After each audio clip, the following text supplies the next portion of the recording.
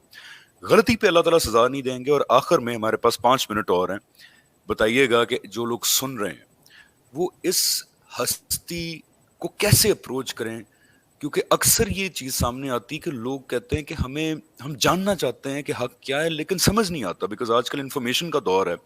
آپ ایک بات سنتے ہیں, آپ یوٹیوب پہ وہ لکھیں گے تو اس کے کچھ 10 کاؤنٹرز آپ کے سامنے آ جاتے ہیں. تو ان اے وے آپ گم ہو جاتے ہیں اس انفارمیشن کی یلغار کے اندر. تو 2 چیزیں, ایک تو وہ پروردگار غلطی کے اوپر مواخذہ نہیں کریں گے, اور دوسرا اس پہ بھی روشنی ڈالیے گا کہ اب جو سن رہے ہیں وہ لوگ وہ کیسے اس پروردگار کو اپروچ کریں. دیکھیے میں نے ابھی عرض کیا تھا کہ جہنم کی جو سزائیں قرآن مجید میں بیان ہوئی ہیں وہ ایکسٹریم ہے, یعنی اس کے بعد اس سے ہلکے چیزیں ہوں گی. یعنی اس کے بعد ظاہر بات ہے جتنے بھی لوگ ہیں ہر طرح کے مجرم ہیں تو ان کو اس سے ہلکا معاملہ دیا جائے گا. یہ جو آپ غلطی کہہ رہے ہیں اس کے بارے میں تو رسول اللہ صلی اللہ علیہ وسلم نے ایک حدیث میں اس کو واضح بھی کر دیا ہے کہ اگر کوئی شخص اخلاص نیت کے ساتھ کوئی فیصلہ کرتا ہے اور اسے غلطی لگ جاتی ہے تو اس کے لیے 1 اجر ہے اور نہ دوہرا اجر ہے. تو اخلاص نیت ہے, ایک شخص اللہ کے ساتھ مخلص ہے اور دین میں کوئی اس کی بات, اس کا نقطہ نظر اگر غلط ہو گیا ہے تو پھر اس کے لیے 1 اجر ہے. اگر آپ کی غلطی سے مراد یہ تھی کہ کوئی گناہ کا ارتکاب کر دیا ہے تو حضور یہ فرماتے ہیں کہ اگر سچے مومن ہو تو تمہیں کانٹا بھی چبھتا ہے تو تمہارے گناہ اللہ تعالیٰ اسی دنیا میں معاف کرتے چلے جاتے ہیں. دنیا کی سختیاں بھی کفارے کا سبب بن جاتی ہیں. بہت سے لوگ ہوں گے جن کو اللہ تعالیٰ جو برزخ میں جو کچھ ان کے ساتھ معاملہ ہوگا اس کی بنیاد پہ چھوڑ دیں گے. بہت سے لوگ ہوں گے جن کو حشر کے میدان میں اللہ تعالیٰ, اس پہ کسی اور موضوع اس پہ تفصیل سے ہم موضوع بات کریں گے, حشر کے دن کیا ہوگا جنت جہنم پہ, اس روز میں واضح کر دوں گا. لیکن بہت سے لوگوں کو اللہ تعالیٰ حشر میں جو کھڑا رکھیں گے تو وہ بھی اصل میں معاف کرنے کا پروسیس ہی ہوگا ان کا, وہ معاف کر رہے ہوں گے. تو جہنم میں تو آخر میں انتہائی بدنصیب لوگ جا رہے ہوں گے, جو جن کے پاس معافی کی کوئی گنجائش ہی نہیں ہوگی اور جو بدترین گناہوں کا اور جرائم کا جو ارتکاب کریں گے. تو یہ بات, لیکن میں ہمیشہ توجہ ہی دلاتا ہوں کہ دیکھیے ہم کمزور لوگ ہیں, ہم تو سوئی کا چبھنا برداشت نہیں کر سکتے. تو یہ جو اس طرح کی باتیں سن کے اپنے آپ کو کوئی بہت زیادہ مارجن نہیں دینا چاہیے. ہم سوئی کا چبھنا برداشت نہیں کر سکتے. میں توجہ دلاتا ہوں کبھی چولہے کے پاس جا کے کھڑے ہوں اور اپنے ہاتھ کو جو ہے ذرا آگ کے اوپر لہرائیں, کتنی دیر تک آپ برداشت کر سکتے ہیں؟ تو ہم بالکل برداشت نہیں کر سکتے. ہم جون جولائی میں سورج کے نیچے کھڑے رہنا برداشت نہیں کر سکتے. تو اللہ تعالیٰ تو دیکھیے بہت ہی ہلکا معاملہ کریں گے, یہ میں عرض کر دوں. مسئلہ ہے کہ ہم وہ ہلکے معاملات بھی برداشت نہیں کر سکتے, یعنی ہم وہ ہلکے معاملات بھی برداشت نہیں کر سکتے. یہ آپ کے پہلے سوال کا جواب ہے.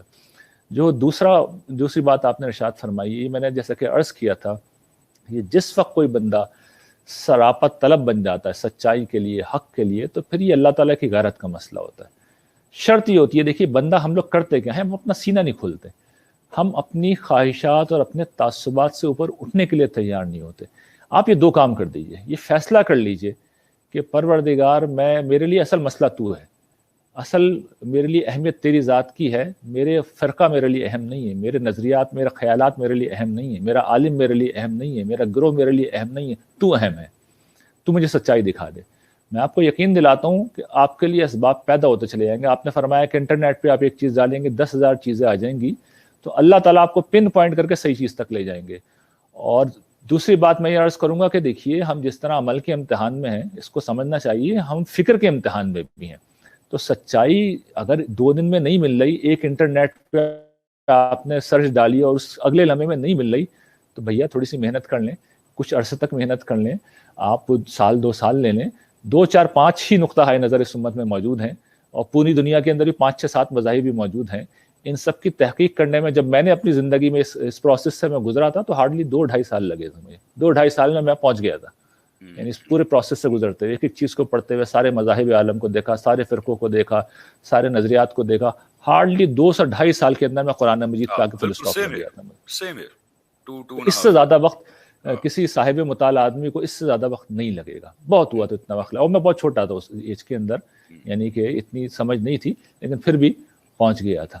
تو آدمی اگر سنجیدگی کے ساتھ کوشش کرے تو وہ حق کو پا لیتا ہے. اور آخری بات یہ کہ اگر فرض کر لیں نہیں بھی پا سکا, اگر وہ سنسیئر تھا, اس حال میں اسے موت آ گئی, تو اللہ تعالیٰ اسے حق کا سچا طلبگار اسی طور پہ اٹھائیں گے. اسی طور پہ اٹھائیں گے. بڑی اچھی بات کی اینڈ پہ یہی میں ریکویسٹ کرنا چاہوں گا, جہاں تک میری اور ریحان بھائی کی آواز پہنچ رہی ہے, کہ دیکھیں موت آنی ہے, بڑے کم عرصے بعد آنی ہے. اس سوال کو اللہ تعالیٰ کو ہونے یا نہ ہونے کو, موت کے بعد زندگی ہونے یا نہ ہونے کو, تھوڑا سا اپنی زندگی کا مسئلہ بنا لیں, تھوڑا عرصہ مسئلہ بنا لیں, اس سوال کو اہمیت دیں, اس پہ وقت لگائیں. بیکاز دیکھیں موت تو آنی ہے نا, چاہے آپ ملحد بھی ہوں یا آپ نہ بھی مانیں, یہ تو فیکٹ ہے نا کہ موت آ رہی ہے اور بڑی تیزی سے آ رہی ہے. تو اس سوال کو تھوڑی سی زندگی کی مصروفیات سے ٹائم نکالیں, روز کی بنیاد پہ. دیکھیں جیسے آپ جم جاتے ہیں 2 گھنٹے, تو آپ یہ بھی سمجھیں کہ میری علم کی جم ہے, کہ آپ بیٹھیں اور اس سوال کو اہمیت دیں, اس کو زندگی کا, اور تھوڑا آگے بڑھ کے اگر مقصد ہی بنا لیں تو کیا ہی بات ہے, پھر تو آپ مطلب اس بادشاہی کے لیے کوالیفائی کر سکتے ہیں. تو give time to these questions, because death is coming, death is a full stop, وہ ساروں کے لیے ہے. اور دوسرا, میں ہمیشہ یہ سوچتا تھا کہ اللہ تعالیٰ کیوں ساروں کو ہدایت نہیں دیتے اس طرح.